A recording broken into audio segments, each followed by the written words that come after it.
Okay, this is very random, but I was just going through like old folders on my computer and I found this video that I made that was originally going to be part of a collection of micro video essays, for a project, from another YouTuber, but, that was like a year ago at this point and nothing ever happened. So I just thought, fuck it, and I'm releasing it on the second channel because it's not really that great. But I don't really want to just waste it. So, that's kind of it.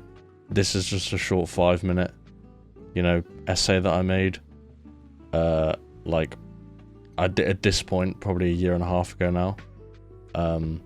Yeah, main channel video will come hopefully as soon as I can. I'm just very close to finishing uni and then I will be sweet. But yeah, enjoy.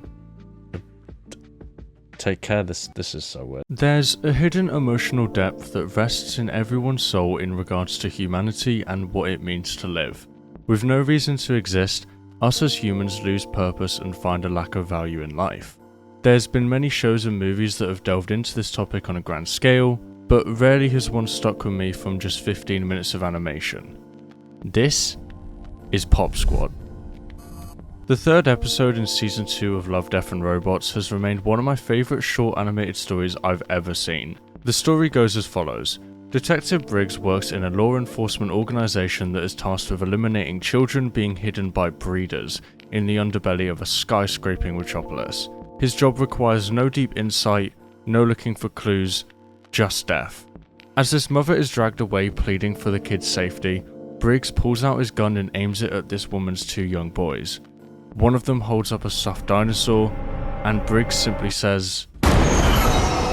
We then see Briggs make his way above the clouds to a lavish and opulent cityscape that contrasts menacingly with the rainy and claustrophobic bottom.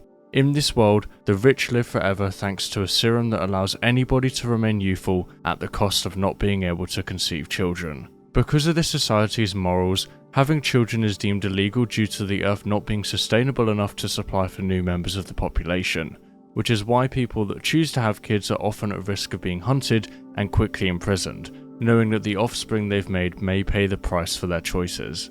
In a sudden moment of crisis, we witness moments of guilt and anxiety from Briggs, as the weight of his actions might be too much to bear. He's given a joke gift from his girlfriend Alice, the same stuffed animal the kid he had shot earlier that day was holding. We witness his crisis develop further as on his next job, he nearly dies as a result of a father stealing a police officer's gun and shooting straight at him, narrowly avoiding killing him. He continues battling himself as he enters the shop the stuffed animal is from, and goes from admiring the other stuffed toys on display to being suspicious of the woman at the counter.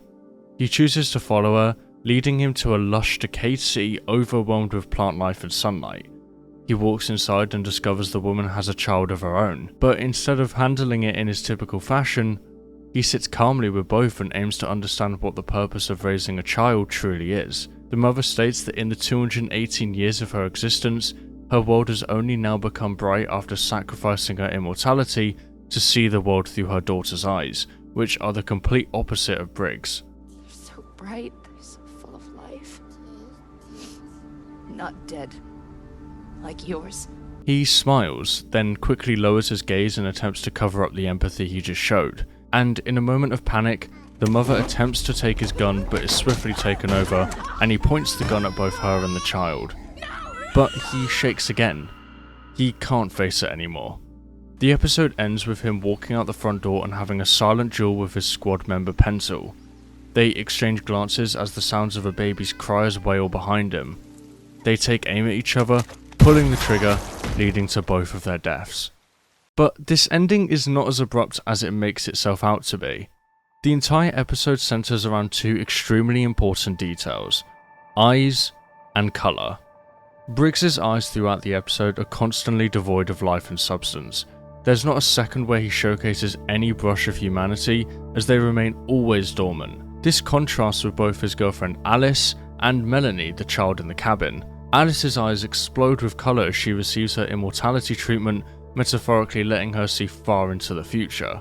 Melanie's eyes are also beaming with life and expression as she's full of youth and is experiencing life for the first time. And then as Briggs succumbs to the gunshot wound, he's finally able to look up at the rain and feel a sense of pride and happiness, knowing that he made the right decision. And the eyes also correlate with the masterful use of colour in this episode too. The colour of the serum, the jungle and the dinosaur all use green as a means of showing that despite growth still being possible, it's fabricated and stuck in a place of purgatory. It's not shown very much, but it's at least a hopeful expression that something may change in this fictional reality. And this contrasts with the use of red in the episode too. The red eyes of the officers, the red dress worn by Alice, the lights flickering from the police cruisers. Red is indicative of the power death has in this world. It's prominent and consistently shown throughout the episode, and it's what makes the ending olive sky wrap things up so nicely. In any world, growth and decay need to live as one. If you want the world to appear cataclysmic, this is how you do it. But if you know there rests that perfect balance between the two, you may end up revealing the light that's been hidden away your whole life.